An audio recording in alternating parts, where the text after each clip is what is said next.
Lord and majesty, let all the earth rejoice, all the earth rejoice.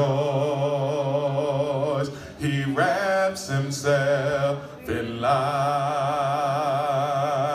and darkness tries to hide, and tremble at his voice, tremble at his voice. One more time, the splendor of a king. Come on, clothed in majesty, let all the earth rejoice, all the earth rejoice. Come on, he wraps himself in light,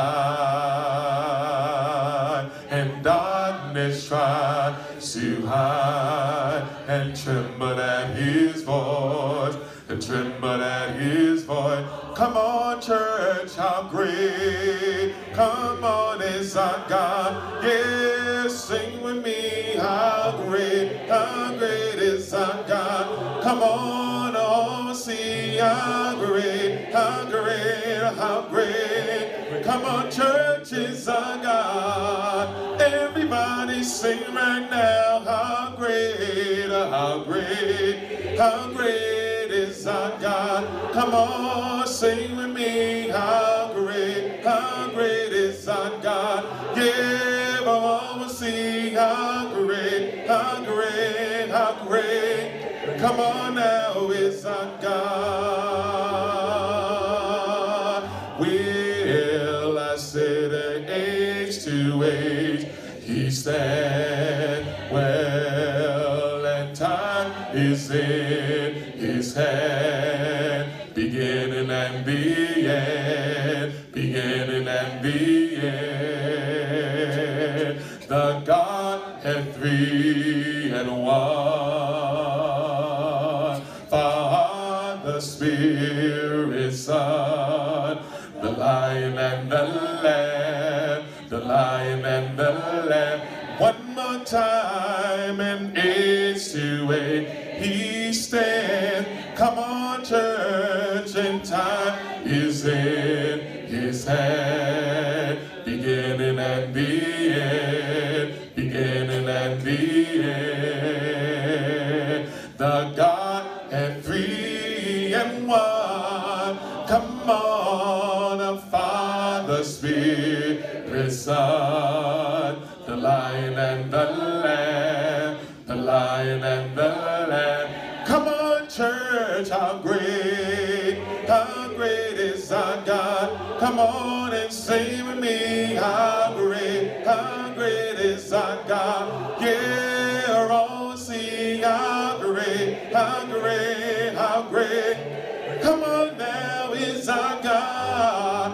How great is our God. Come on now, how great is our God. Come on, sing with me, how great is our God. Oh, I always sing, how great, how great. Come on now, is our God. Yeah, everybody singing, you're the name above all names. Oh yeah, you are worthy of our praise, and my heart will sing, how great is our God. Oh yeah, you're the name above all names. Oh yeah, you are worthy of our praise. Well, and my heart will sing, how great is our God. Everybody sing, how great is our God. How great is our God.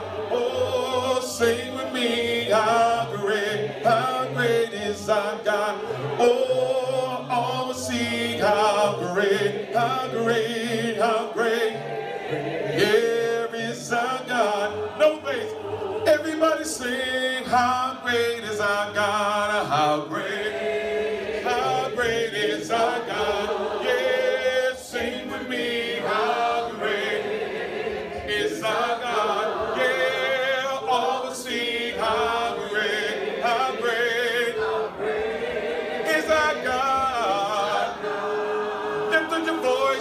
Sing one more time. How great, how great, how great is our God. Yeah, sing with me. How great is our God. Oh, all will sing. How great, how great, how great, how great is our God. Everybody, including the bass, how great is our God. How great is our God. Oh, sing with me. How great is our God. Yeah, all will sing. How great, how great, how great, how great is our God. The Lord is great and greatly to be praised. What a blessing it is for God's people to come together, to study, to worship, and to praise and adore our God. If you are visiting with us on this morning, we are delighted that you chose to come and be a part of this worship experience. And if you are a guest and did not get a chance to fill out a guest card, we just ask that you raise your hand. Our ushers will make sure you receive a guest card, and at the time of the offering, you can just place that card in the offering basket. It is just a blessing to be able to navigate the wet roads, and the grace of God allow us to make it to this place safely. We still must deal with the inconvenience of construction, and every now and then a little water gets in here, but we are just glad that God is still blessing us through the inconveniences. And so we ask that you continue to be prayerful as our building renovation continues. There are things outside of our control when it comes to timeline. In renovating an old building, the city will ask you to do some things, and some things later that they didn't ask you to do in the beginning. And so we just thank you for your patience, and it is a learning experience and a growing experience for all of us. And I've just come to the conclusion that when the Lord is ready, the building will be ready. That's just my conclusion.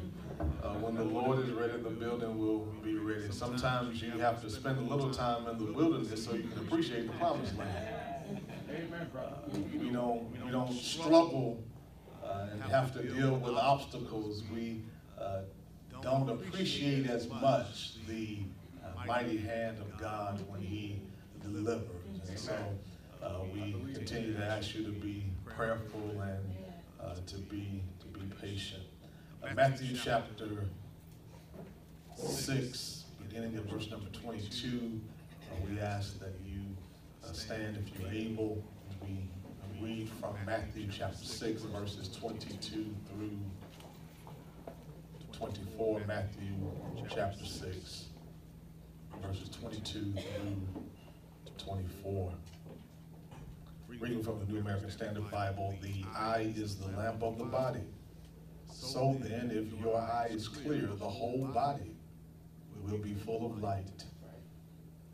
But if your eye is bad, your whole body will be full of darkness. If then the light that is in you is darkness, how great is the darkness?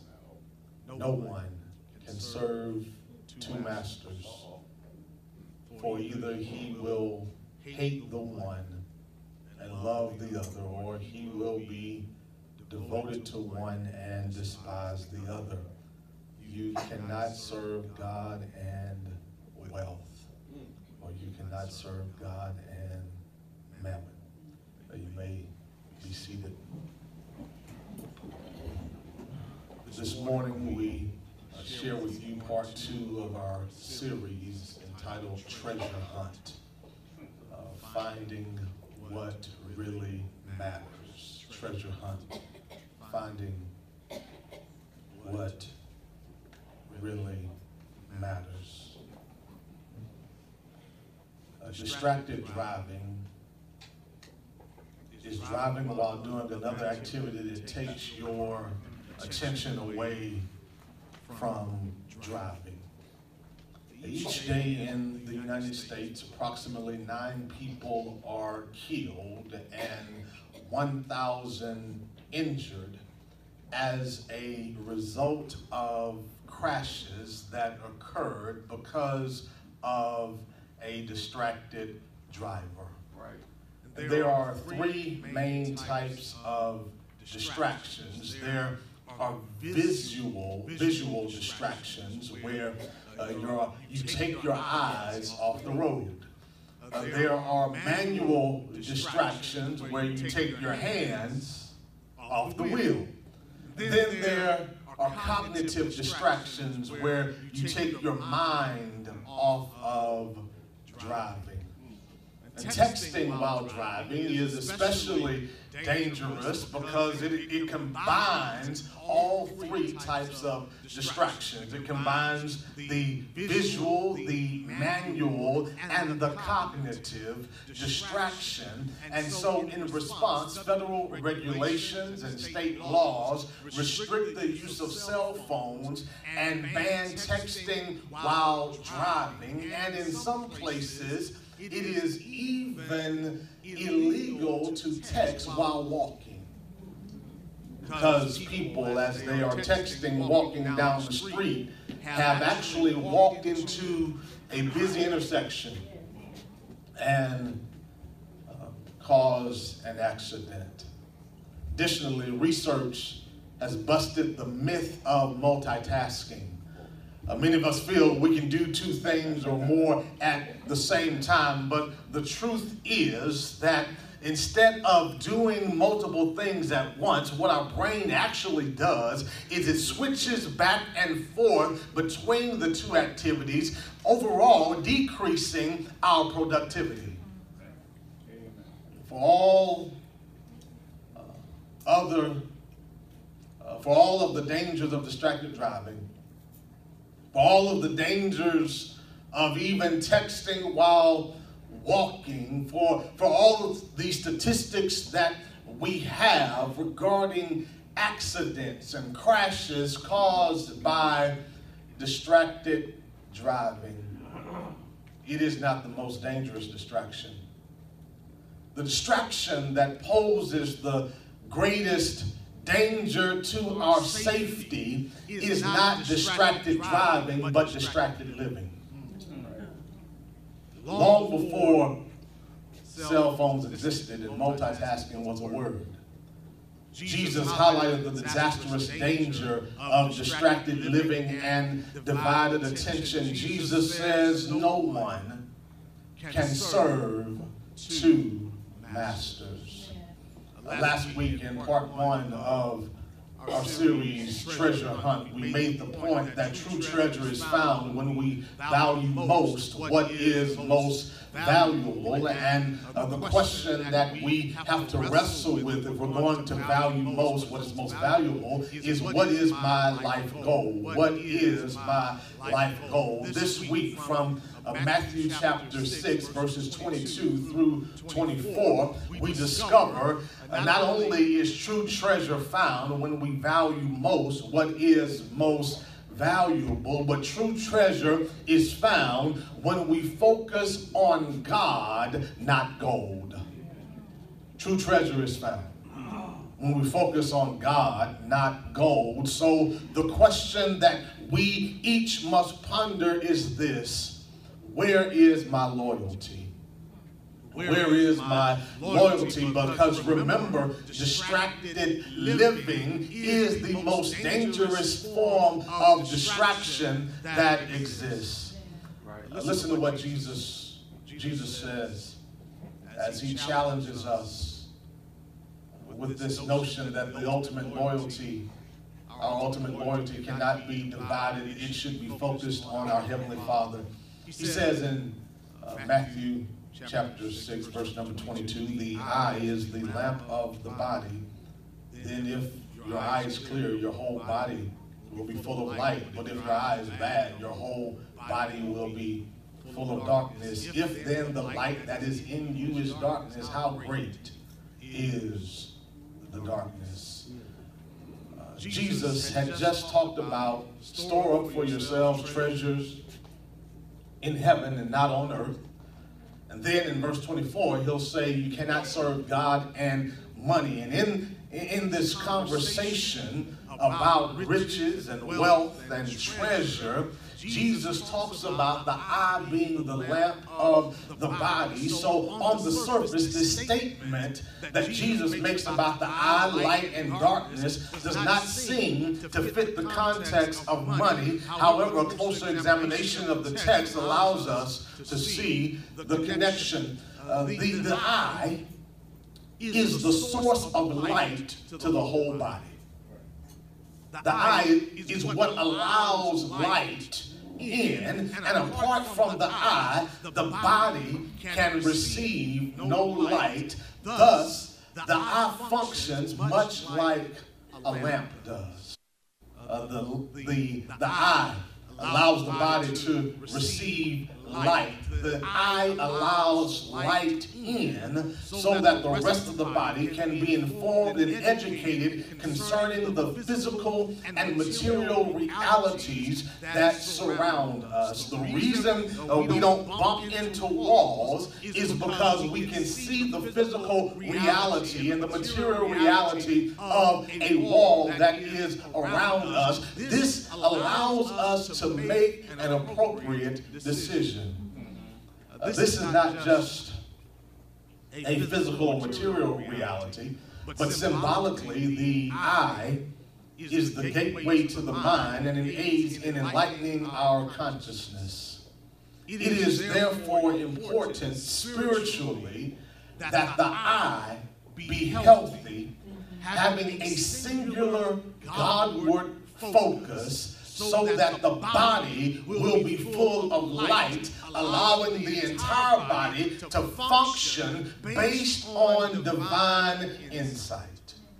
The proper functioning of one small member of the body means illumination for the whole body. Divine insight allows us to have the perspective of God and act accordingly. Divine insight allows us to see what God sees, and based on the perspective of seeing what God sees, we move in accordance with what God has revealed through the insight He has given. Divine insight should not just be an academic pursuit for the classroom. It must be, and it should be, something that influences our daily walk. Divine insight should impact the functioning of our entire being. Too many times we have good discussions in Bible class, and those discussions stay right there in Bible class. But divine insight opens up this spiritual realm so that we not only have good discussion in class, but it translates into living lives that are illuminated so that our walk will be in step with the Spirit of God. Amen. And so Jesus says, if the eye is good, if the eye is clear, if the eye is focused, if your spiritual insight is where it should be, then the entire body will be blessed. Then Jesus says, if the eye is bad, if it's diseased, if it is evil, then the body is full of darkness. If our eye is diseased, we see double. We confuse our vision. When we try to keep one eye on hoarded treasure on earth and the other looking up to heaven, we don't see clearly. Physically, you really can't look in two directions at once and focus on either one. Attempting to do both to keep an eye on heaven and an eye on the treasures of earth may be comfortable, and it's often what we wish we could do. We want to pursue both the treasures of earth and the blessings of heaven. And it would be nice to multitask between earthly treasures and heavenly treasures, and I can do both at once, and I can keep my eye focused on the road of life where I'm headed, even if I'm pursuing both earthly treasures and heavenly treasures. It seems ideal to blur the lines of sharp contrast between the treasures of earth and the treasures of heaven, but that is not the way to full illumination. See, when we attempt to do both, it is more dangerous than texting while driving. Distracted living is more dangerous than distracted driving. So if the eye lusts after the temporary treasures of earth, even if it is attempting to also look at the treasures of heaven, you end up beholding darkness instead of true light. A divine insight must be taken in with our spiritual eye, and it must be internalized. Insight may be offered from the outside. You may be exposed to good information, as in the teaching of Jesus here in Matthew chapter 6. But the mind's eye of an individual must also be involved in taking that insight inside into one's own person. Doesn't matter how good the teaching is, how true the word is, or how applicable the message may be.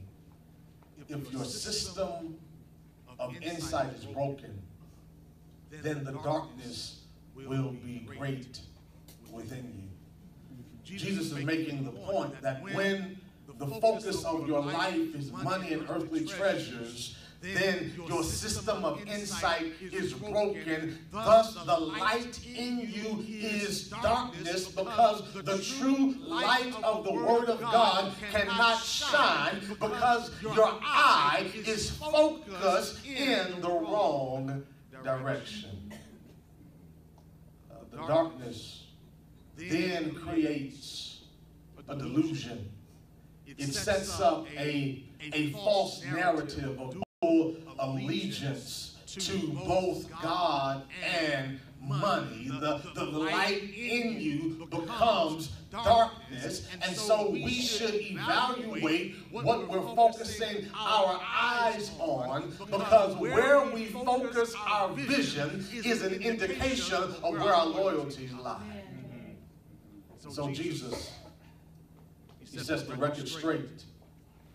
He says no one can serve two masters, right?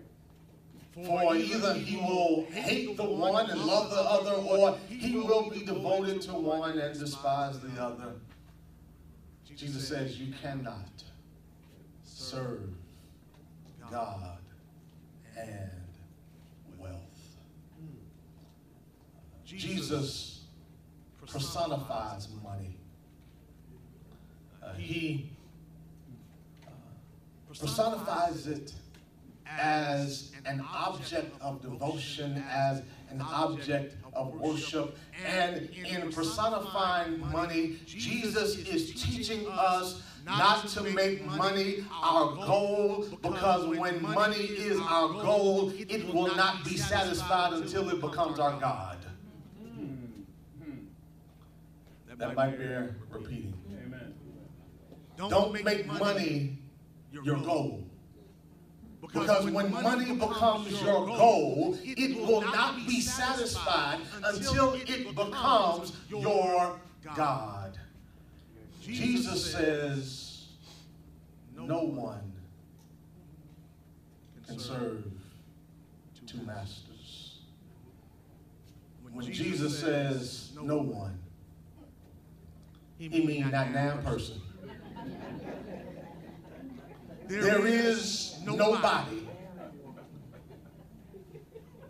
who has lived, who is living, or who will ever live, who can serve two masters. No one can navigate divided loyalties. That might have some application to marriage as well. It's hard to have a main squeeze and somebody on the side. You can't navigate the two. No one can serve two masters.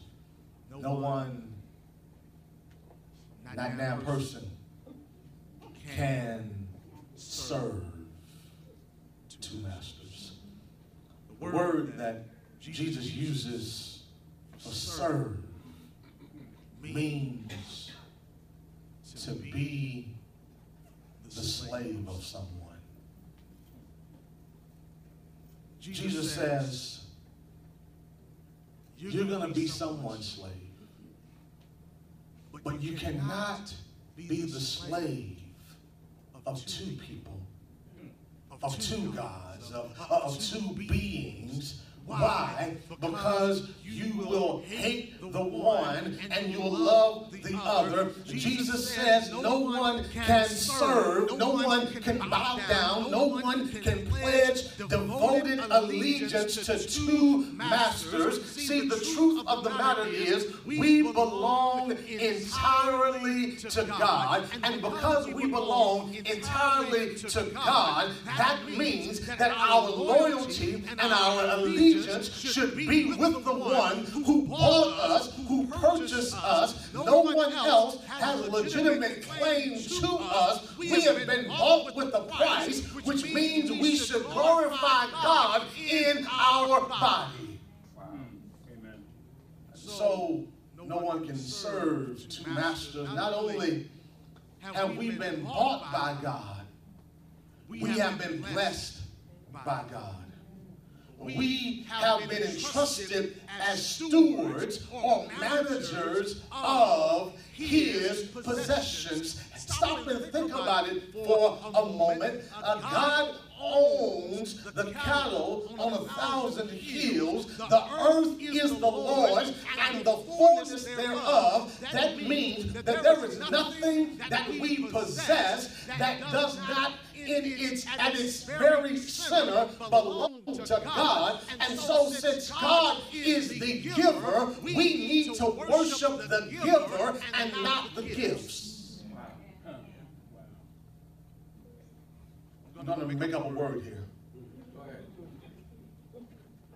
We should not worship the blessings. We need to worship the blesser. God is the one who blesses. God is the one who provides. God is the one who supplies all of our needs according to His riches in glory. And so our allegiance, our devotion should be to God and God alone. So we must ask the question, what does the Master want me to do with the resources He has provided? The decisions that I make with money should be based on my loyalty to the one that I serve. No man can serve two masters. That means that indecision is not an option. We cannot live in what we want to be a comfortable middle ground between serving God and serving money. We must choose between competing loyalties because God and money aren't following the same path. If we try to please God and serve the God of money, we will either hate one and love the other with all our affection, or we will be loyal to one and look down with contempt on the other, because the truth of the matter is both masters at some point will call upon us at the same time to make a choice, and those choices will be in contradiction and conflict with each other. And so when both masters start calling, which one do you answer to? That's why Jesus said no one can serve two masters. They're going to give you two different sets of instructions. They're going to want your time at the same time. They're going to want your loyalty and your allegiance. And so we will favor, serve, help, and love one. And while we are so doing, we are disfavoring, rejecting, and showing disrespect and hate for the other. Jesus says it is a matter of impossibility for you to serve two masters. We don't have the capacity, we don't have the bandwidth or the heart to serve multiple masters. We try so hard to create heaven on earth and then throw in Christianity as another small addition to the so-called good life whenever Christianity is convenient for us. But Jesus proclaims, unless we are willing to serve God wholeheartedly in every area of life, but particularly with our material resources, we cannot claim to be serving Him at all. It's amazing how people are willing to give the Lord just about anything except for money.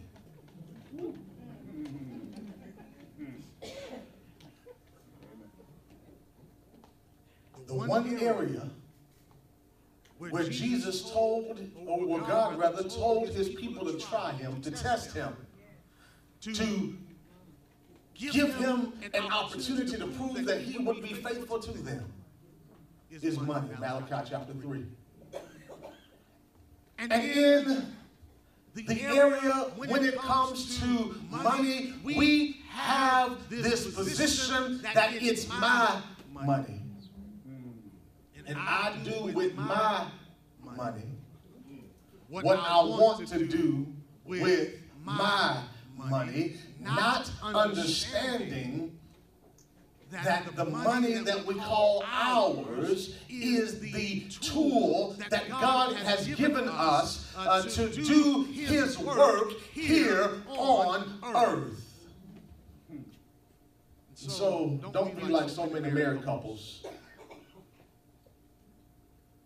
They want to be one in every area but money. We can share a house, we can share a bed, we can share a car. I'll even let you share my toothbrush if you don't have one. Just let me use it first, then I'm going to throw it away.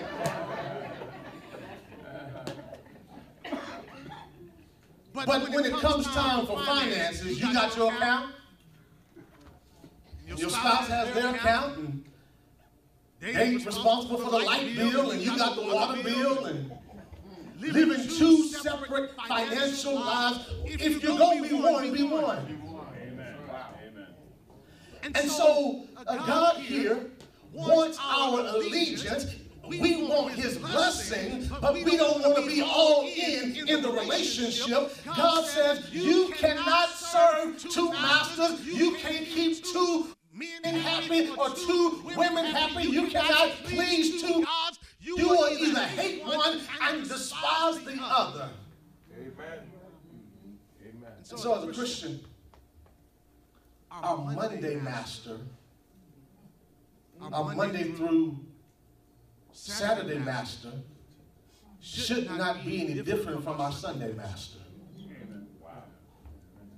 If I'm going to serve God on Sunday, if He's worthy on Sunday, if He deserves praise on Sunday, if I can come and sing how great is our God on Sunday, then the decisions that I'll make on Monday through Saturday ought to reflect the fact that I believe God is great. Amen. He can't be great on Sunday and then I turn my back on him and do whatever I want to do Monday through Saturday. If he's going to be your master on Sunday, he says, I want to be your master 24 hours a day, 7 days a week. Christian, as a Christian should not just be our religion. It must be our identity. Christian is not just something I am on Sundays.